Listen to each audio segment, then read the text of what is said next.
Hello and welcome to a special edition of the Wine Down Video Blogs. I received a wine from a very good friend of mine, and it was really a gift that he wanted myself and my wife to share. But I couldn't be that greedy and not at least share the tasting over video with my audience. So I'm going to do so. So it is, and also thanks to that special friend who gave me this. It is a 1992 Opus One. For those of you who don't know Opus One was kind of formed between Robert Mondavi and Baron Philippe de Rothschild back in 1979. It was kind of a big deal at the time that this French empire, the Moutons, came out and wanted to do something in conjunction with an American winery, so it gave a lot of clout, obviously, to Napa Valley. So, and ever since has been one of those collector's wine. So we're tasting a wine here from 1992, so over 20 years old. So I poured it a little bit ahead of time just so it could get some air and some breathe, since it's been in the bottle for over 20 years. So it's kind of been sitting for about 20 minutes or so, just so you can have a background to it. But kind of give you the overview. There are some, and I'll show it up on camera as well, but just kind of looking at it myself, there is definitely some orange and kind of brown tones forming on the very edge of the glass, and you won't be able to see it on camera, but around the very edge, following around the glass right here, you'll see, if you're looking at an older wine, you'll tend to start seeing some orangish brown tones, and that kind of gives you a little bit of an indication that you are looking at a little bit of an older wine. Also, I don't have a new bottle of Opus One sitting next to me, but the color has lightened up considerably. You can definitely see your fingers through it. So older red wines will tend to lighten up in color as some of those pigments fall out of basically suspension over time. And with white wines, they actually get darker over time, which is kind of interesting, and that's the oxidation process that works there.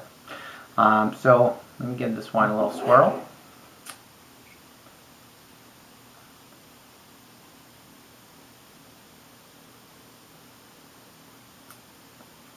Very, very rustic. A lot of the fruit tones that were probably there when this wine was at early release have toned down and turned into a very kind of rustic kind of aroma, and like leather, mocha. There's definitely like a coffee kind of thing going on. The leather component is really, really kind of like saddle shoe kind of thing.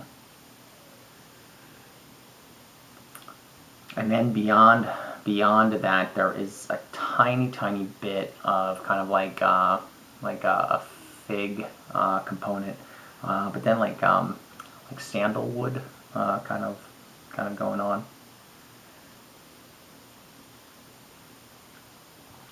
There's the tiniest bit of like blackberry and black currant in there as well, but that's definitely definitely one of the components that I'm definitely sensing. Maybe a hint of blueberries as well. So there's definitely a lot going on. The more you can kind of talk about a wine, sometimes the more the complex, it definitely has developed into being.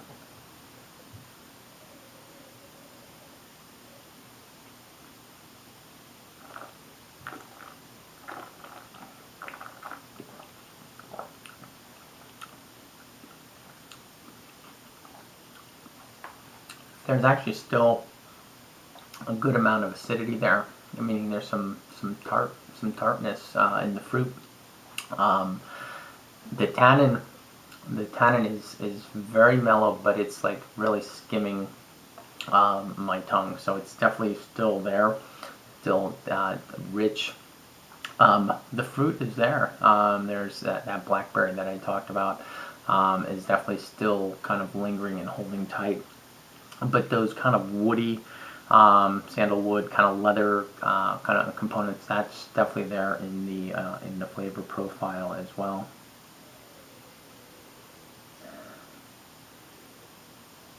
It's kind of funny, but even as I'm working with this wine right now, it is changing. There's definitely an evolution that's happening here. So this is just as it's getting exposed to more and more oxygen, this wine is really changing. Some of you might say, why don't I just decant it, whatever? Because I kind of like the evolution in the glass a little bit myself. Whether or not I didn't see a ton of sediment on this wine, so that's another reason to decant sometimes too. But to get the oxygen, opening it up a little quicker, that's another way. But the evolution that's actually occurring in the glass is actually, some of those fruit tones are really amping up right now, and some of those leather tones are kind of calming down right now. So it's kind of really, really interesting what's happening.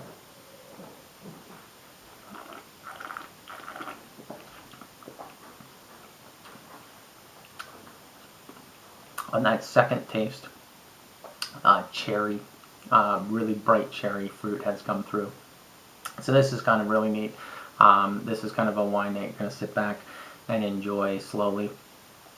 Sometimes you may not even want to have food with it because you want the wine to star, but I'm definitely going to make some really nice dinner to go along with it, but I'm going to enjoy it really slowly.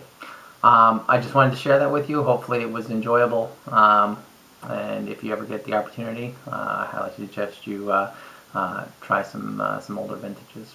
Alright, thank you, and see you next time on the Wine Down Video Blogs.